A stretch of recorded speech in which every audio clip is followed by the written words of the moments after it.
आज मैं price rise की, पेट्रोल, डीजल और गैस की कीमत के बारे में आपसे, देश की जनता से बात करना चाहता हूं। डीजल, पेट्रोल ये तकरीबन इकोनॉमी के हर भाग में कहीं ना कहीं इनपुट होता है इसका।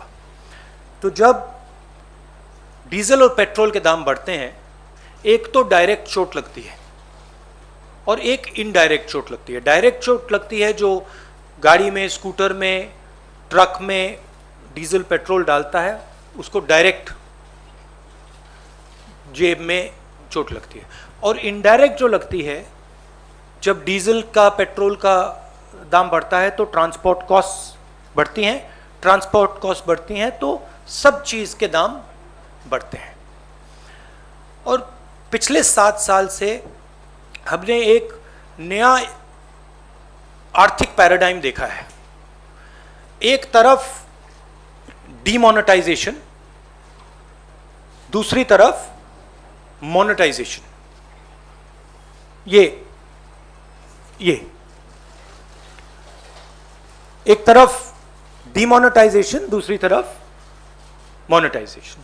और फाइनेंस मिनिस्टर ने कहा, मोदी जी ने पहले कहा था मैं डीमोनेटाइजेशन कर रहा हूं, और फाइनेंस मिनिस्टर कहती रहती है मैं मोनेटाइजेशन कर रहा हूं। तो जनता ये पूछ रही है कि मोनेटाइजेशन किसका, डीमोनेटाइजेशन किसका? क्योंकि मोनेटाइजेशन हो रहा है तो किसी का तो हो रहा होगा, और डीमोनेटाइजेशन हो रहा है तो किसी का हो रहा होगा। तो मैंने ये आपके लिए, मोदी जी के लिए बहुत अच्छी तरह लिखा है। देखिए, डीमोनेटाइजेशन किसका हो रहा है?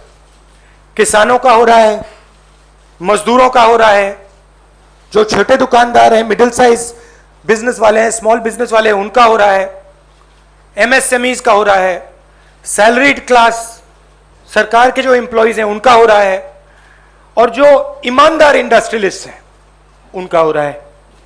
अब मोनेटाइजेशन किसका हो रहा है? 4-5 नरेंद्र मोदी जी के जो मित्र हैं, उनको आप 4-5 कह दीजिए, उनको आप हम दो हमारे दो कह दीजिए, जो आप कहना चाहते हैं कह दीजिए। तो ये इकोनॉमिक ट्रांसफर हो रहा है। और बड़ी इंटरेस्टिंग बात निकली है, मैं सोच रहा था, मोदी जी कहते रहते हैं कि जीडीपी बढ़ रही है, फाइनेंस मिनिस्टर कहती है कि देखिए जीडीपी का प्रोजेक्शन ऊपर की ओर है। मैं समझ नहीं रहा हूं भाई, जीडीपी एक तरफ दौड़ रही है और फाइनेंस मिनिस्टर, प्रधानमंत्री कहते हैं जीडीपी बढ़ रही है। फिर बात मुझे समझ आई, जीडीपी का मतलब क्या? गैस, डीजल, पेट्रोल, इनका यह कंफ्यूजन है। और मैं अब आपको गैस, डीजल, पेट्रोल के दाम और जीडीपी किस प्रकार से बढ़ रही है वो तो आज थोड़ा डायरेक्ट बताना चाहता हूं। 2014 में नरेंद्र मोदी जी ने कहा था कि डीजल, पेट्रोल के दाम बढ़ते जा रहे हैं, याद है आपको? 2014 में 410 रुपीज सिलेंडर की प्राइस थी जब हमने, यूपीए ने ऑफिस छोड़ा। आज 885 रुपीज सिलेंडर की प्राइस है, 116% इंक्रीज।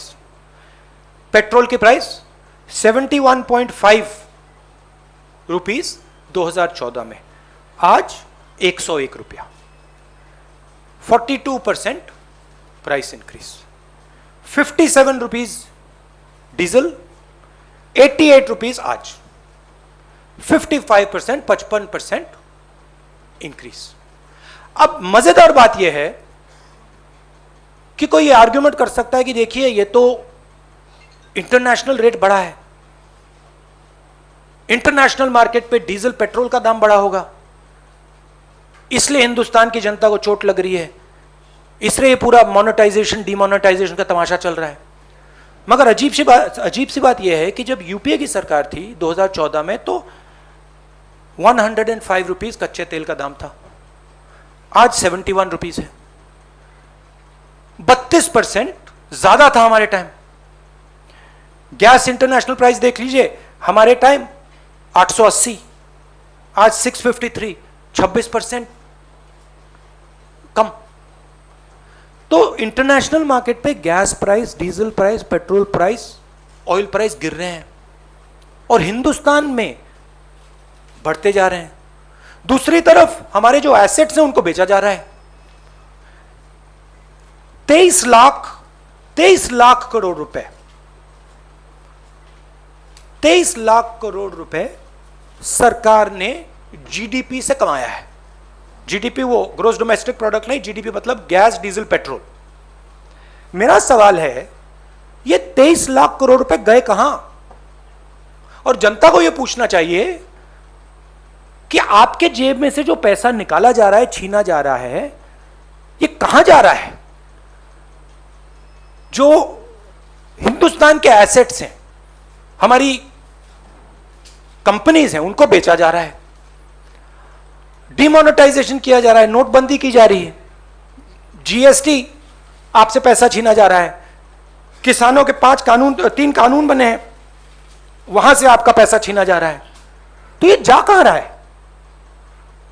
आपके पास तो नहीं आ रहा, आपके जेब में तो नहीं जा रहा। तो हिंदुस्तान के युवाओं को, जनता को यह सवाल पूछना पड़ेगा कि ये जा कहां रहा है, किसको मिल रहा है ये सब पैसा? अब ये मुद्दा उठाते हैं, मार्च करते हैं या वहां प्रेस कॉन्फ्रेंस करते हैं, आप यहां भी कर रहे हैं, आपकी पार्टी जनता के बीच में सड़कों पर भी जा रही है। आपको लगता है कि पब्लिक जो अफेक्टेड है वो आपके साथ है, आपके मुद्दे के साथ भी, वो भी सड़क पर आ रही, वो भी खड़ी है, कि सिर्फ कांग्रेस के कार्यकर्ता ही धरना प्रदर्शन कर रहे हैं, विपक्षी कर रहा है? और अगर नहीं आ रही तो क्यों? नहीं, देखिए, गुस्सा डेवलप हो रहा है, वो तो क्लियर है। मगर दूसरी तरफ जो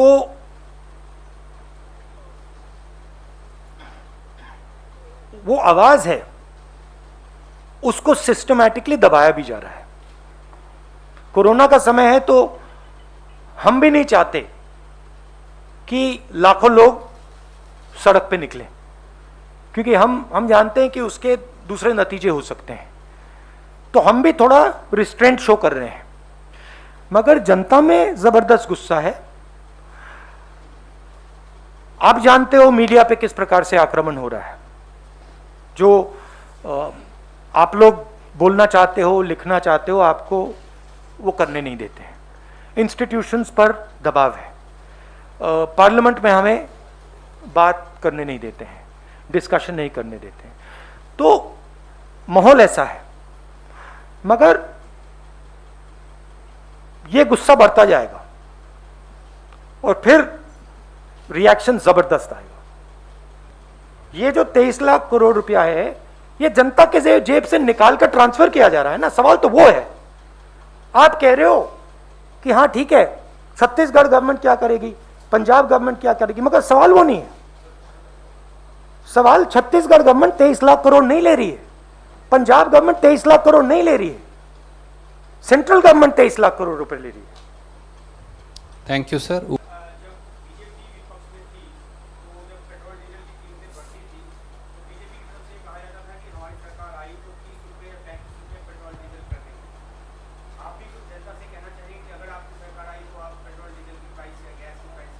नहीं, मुझे वो कहने की जरूरत नहीं है।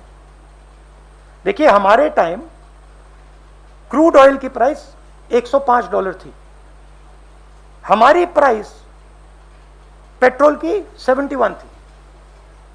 मुझे कहने की कोई जरूरत नहीं है, हमने करके दिखाया। यहां आपके सामने प्रूफ है, देख लीजिए।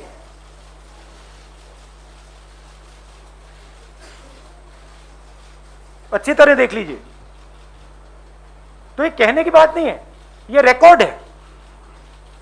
जब ये 410 रुपए का था, नरेंद्र मोदी आगे पीछे जाते थे, कहते थे मैं इसको कम करूंगा, ये 885 हो गया है। जब ये 71 था, कहते थे मैं कम करूंगा, 101 हो गया। अरे हमारे टाइम तो 71 था। ये तो हमने करके दिखाया है। ठीक है, अगर इसकी प्राइस, अगर ऑयल की प्राइस आज 150 140 होती तो फिर वो दूसरा सवाल होता। वापस उस दर पे ले आए। अरे सवाल ये है कि इंटरनेशनल रेट कम हो रहा है और आप प्राइस बढ़ाते जा रहे हो।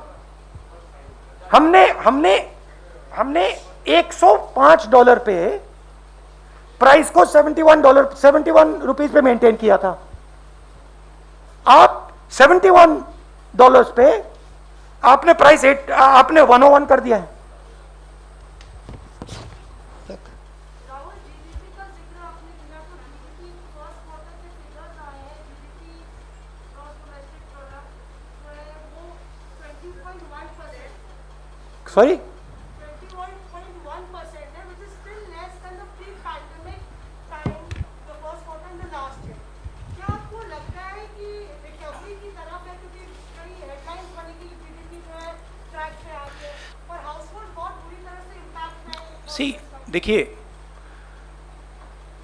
जो सिचुएशन 1991 में आई थी वो सिचुएशन आज आ रही है। ये बात समझिए, आज जो प्रॉब्लम है वो साइक्लिकल प्रॉब्लम नहीं है, वो स्ट्रक्चरल प्रॉब्लम है। मैं फिर से दोहरा देता हूं, ये साइक्लिकल प्रॉब्लम नहीं है, ये स्ट्रक्चरल प्रॉब्लम है। इसका मतलब क्या? बिना डायरेक्शन को चेंज किए, बिना विजन को चेंज किए इसमें से बाहर नहीं निकला जा सकता है। ये जो मैंने बोला था ये प्रॉब्लम है। प्रॉब्लम ये है, देख लीजिए, प्रॉब्लम यह है कि जिस इकोनॉमिक स्ट्रेटेजी को हमने 1991 से 2012 तक चलाया वो अब नहीं चल रही है। उस बात को हम एक्सेप्ट करते हैं कि 2012 में हमारी स्ट्रेटेजी तो जो 1990 से 2012 तक चली वो 2012 में उसने चलना बंद कर दिया था। हमारा कहना था एक नए दृष्टिकोण की जरूरत है, एक नए अप्रोच की जरूरत है, और बिना नए अप्रोच के बात सही नहीं होगी। नरेंद्र मोदी जी ने वायदा किया था मैं नया अप्रोच लाऊंगा, न्यू इंडिया, ये जो सब बोलते रहते हैं, बट वो नया अप्रोच नहीं है, वो खोखला है। उन्होंने मेक इन इंडिया की बात की, कुछ बनना है इंडिया में। उन्होंने डीमोनेटाइजेशन की बात की, कोई फायदा हुआ? अब मोनेटाइजेशन की बात करने हैं।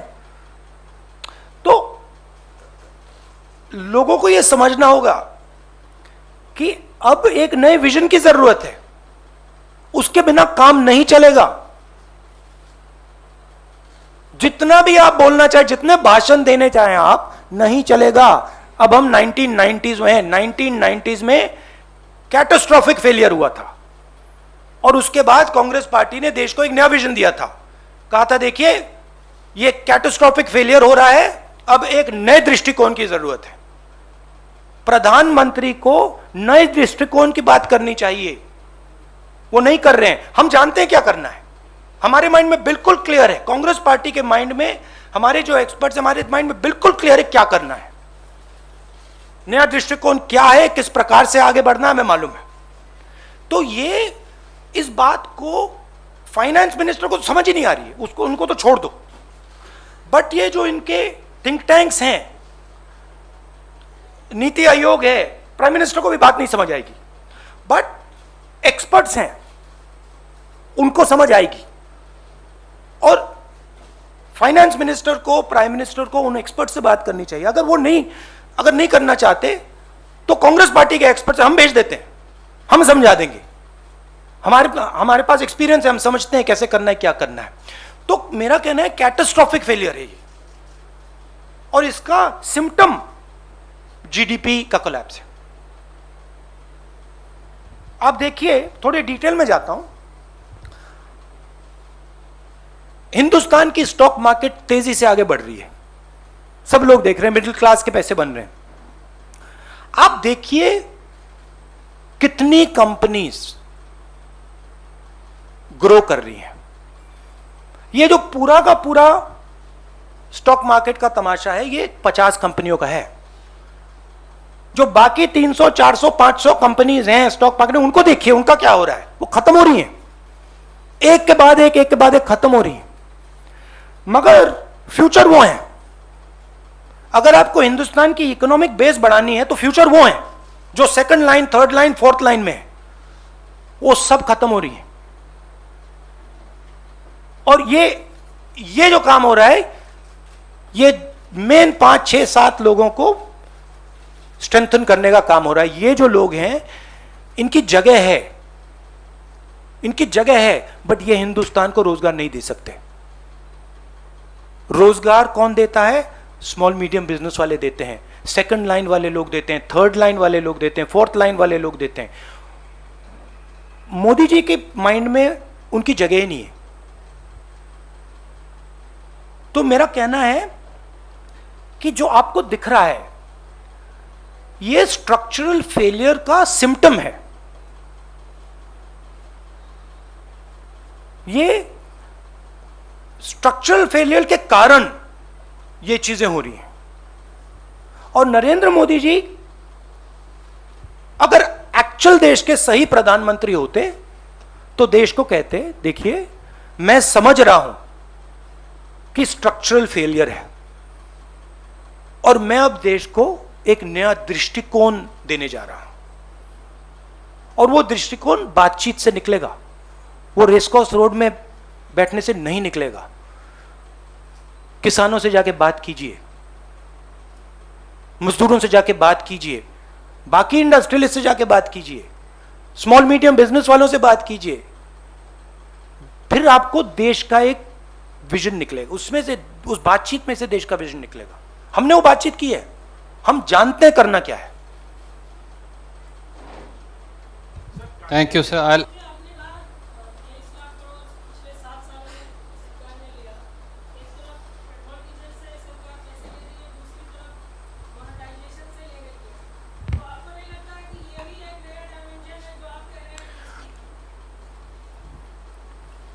देखिए, मैं ध्यान से अपना ऑब्जर्वेशन करता हूं, मैं सोच समझ के करता हूं। बेसिकली क्या हो रहा है, मैंने आपसे कहा कि स्ट्रक्चरल फेलियर है और सरकार पैनिक कर रही है। सरकार, नरेंद्र मोदी एक्चुअली डर गए हैं, रियलिटी से डर गए हैं। उनको दिख रहा है कि मैंने देश को ये वायदे किए थे और इन वायदों को मैं पूरा नहीं कर सकूंगा, उनको दिख रहा है। और वो पैनिक में आ गए हैं, अंदर डर पैदा हो गया है। और जब व्यक्ति में डर पैदा हो जाता है तो वो रिस्पॉन्ड नहीं कर सकता है। वो रियलिटी है। प्राइम मिनिस्टर, फाइनेंस मिनिस्टर, जो इनके बेसिकली जो कोर मिनिस्टर्स हैं, ये पैनिक में हैं। इनको ये नहीं समझ आ रहा कि करना क्या है। तो कभी कोई कहता है भैया देखो मोनेटाइजेशन करो, वो उठा के बेच देते हैं। कभी कोई कुछ और कहता है तो ये, बट ये जो फ्यूल प्राइस पे जी रहे हैं, ये इंटरनेशनल प्राइस ने इनको बचा रखा है। जिस दिन, और जैसे मैंने कोरोना की बात कही, मैं फिर से बोल रहा हूं, जिस दिन ये क्रूड ऑयल की प्राइस, आज क्या है, 70 है ना, 70 है ना आज। अगर ये गलती से भी 70 से 80, 80 से 90, 90 से 100 हो गई, यहां पे पूरा मामला कंट्रोल से बाहर चला जाएगा।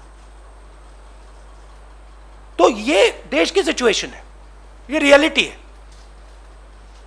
अच्छी लगे ना लगे वो अलग बात है। इसको देख के कि हमारे जो प्रधानमंत्री हैं वो घबरा गए, डर गए, इसको देख के चाइना भी अपना प्लानिंग कर रहा है कि हिंदुस्तान बेसिकली एक प्रकार से इकोनॉमिक क्राइसिस में है, लीडरशिप क्राइसिस में है, पैनिक में है, तो हम जो निकाल सकते हैं निकाल लो।